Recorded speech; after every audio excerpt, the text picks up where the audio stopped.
Pension मिळत होतं. काँग्रेस होती तेव्हा सिलेंडर फक्त 800 रुपये.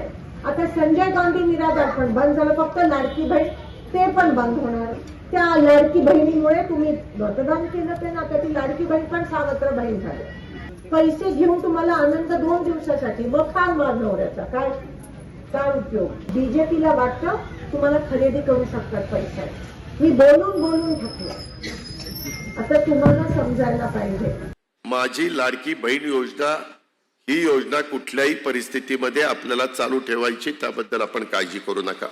जी व्यक्ती श्रीमंत आहे, जी व्यक्ती इन्कम टॅक्स भरते, ज्या व्यक्तीचा ऊस बऱ्यापैकी जातो, नोकरी आहे, सगळ्या काही गोष्टी आहे, अशांच्या ठिकाणी मात्र थोडा वेगळा विचार आम्ही त्या बाबतीमध्ये करतोय.